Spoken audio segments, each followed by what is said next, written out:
안녕하세요, 이정 원장입니다. 오늘은 안면윤곽 수술 후에 얼굴살이 어떻게 변하는지, 그리고 그 변화에 대한 해결 방법에 대해서 이야기해 보도록 하겠습니다.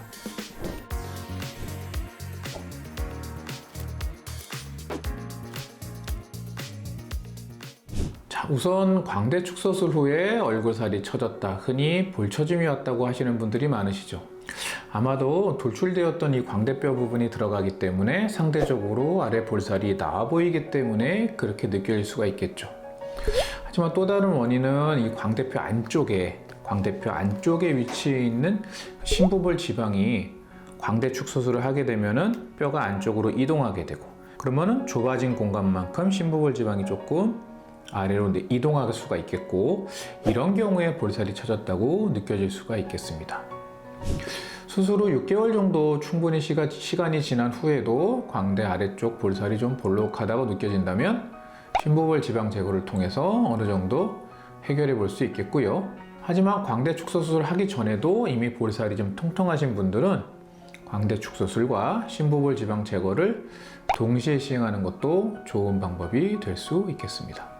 자, 또 다른 경우에는 광대 축소술 후에 앞볼 지방이 이쪽이 처졌다고, 팔자주름이 심해졌다고 오시는 분들이 계시거든요. 사실 최소박리를 통해서 광대 축소술을 잘 시행하고 뼈가 단단하게 잘 고정이 되면 앞볼 지방이 처지는 경우는 잘 없습니다.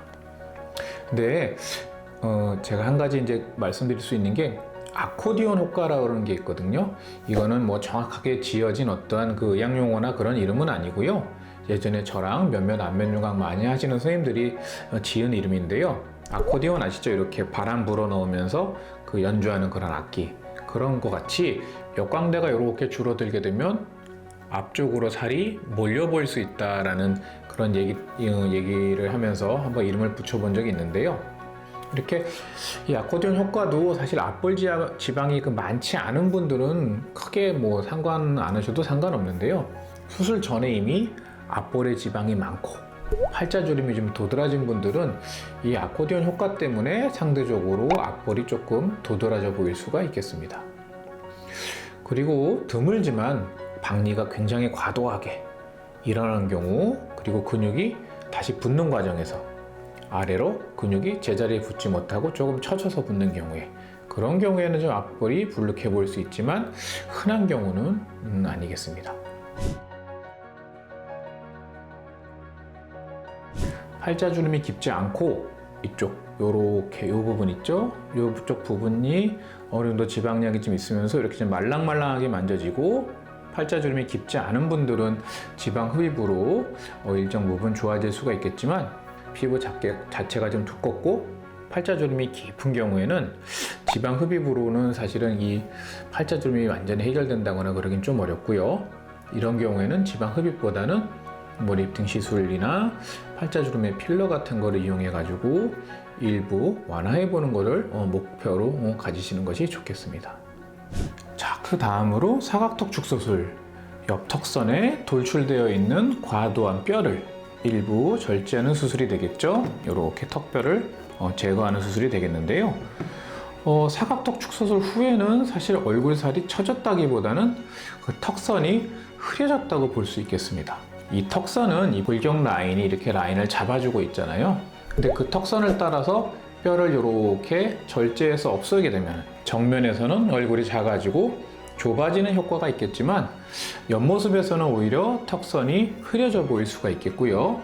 또 턱뼈 안쪽에 가려져 있던 턱 및 침샘이 뼈가 절제되기 때문에 침샘이 조금 더 밖으로 드러나게 될 거예요. 그렇기 때문에 옆턱선 살이 처져 보일 수 있겠습니다. 이런 경우에는 초음파 검사를 통해서 피하 지방층이 충분히 존재한다면 지방 흡입을 통해서 턱 라인을 좀 더 갸름해 보이면서 턱선이 조금 더 드러날 수 있도록 이 턱선 주변으로 미세 지방 흡입 수술을 해볼 수가 있겠고요. 그 다음에 이 처진 턱 및 침샘은 보톡스 시술을 이용하는 것이 가장 효과적이라고 할 수 있겠습니다. 자, 그 다음에 턱끝 성형 같은 경우, 턱끝 경우에는 안면윤곽 수술 중에 가장 얼굴살이 영향을 많이 받는 수술이라고 할 수 있겠습니다. 턱끝 전진술, 흔히 무턱이라고 하신 분들 같은 경우에 이렇게 절골을 해가지고 앞으로 전진하는 경우가 되겠죠. 턱끝 전진술 같은 경우에는 오히려 턱 밑 처진살이 펴지면서 이중턱도 함께 개선되는 효과를 같이 볼 수가 있겠는데요. 반면에 턱끝을 축소하는 수술, 턱이 길이가 길어서 중간뼈를 잘라서 이렇게 빼내는 턱끝 축소술이나 그다음에 좌우 폭이 넓은 경우에 이렇게 세로로 잘라서 빼내는 흔히 T절골이라 그러죠. 이런 식으로 턱끝을 길이나 폭을 축소하는 수술 같은 경우에는 턱 밑살이 처질 가능성이 매우 높습니다. 그 이유는 턱 밑은 이 뼈와 뼈 사이에 여러 근육들이 이렇게 팽팽하게 붙잡고 있으면서 모양을 이루고 있는데요. 이 턱끝을 축소하는 과정에서 이 근육의 일부가 턱끝에서 떨어지게 됩니다. 그렇게 되면은 아무래도 처져 보이게 되겠죠. 이런 경우에는 이제 턱 밑쪽은 남아있는 지방을 초음파 검사해서 지방량이 충분히 있다고 한다면 지방 흡입을 통해서 일부 개선해 볼 수 있겠고요.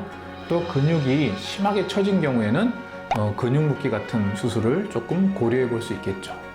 저 같은 경우에는 이제 그 턱뼈를 빼내기 위해서 붙어있던 근육을 이렇게 박리해서 떨어뜨린 후에 다른 턱뼈가 이렇게 이동해서 오잖아요. 그러면 그 턱뼈 뒤에다가 그 근육을 묶어주는 수술을 시행하기도 하는데요. 이 수술이 아주 완벽하다고 볼 수는 없지만 그래도 안면윤곽 수술하는 과정에서 생길 수 있는 이런 근육 처짐을 예방할 수 있는 좋은 방법이라고 생각해 볼 수 있겠습니다. 항상 말씀드리지만 모든 수술은 내 얼굴이 그 수술에 가장 적합한지 조건을 잘 따져봐야 돼요. 뼈 수술을 하고 싶은데 내가 안면윤곽 수술에 효과를 더 많이 볼 수 있는 얼굴인지, 아니면 오히려 안면윤곽 수술했을 때 얼굴살이 더 부각되어 보일 수 있는 조건인지 따져보신 다음에 자기한테 최선의 수술 방법을 선택하시는 것이 제일 중요하겠습니다.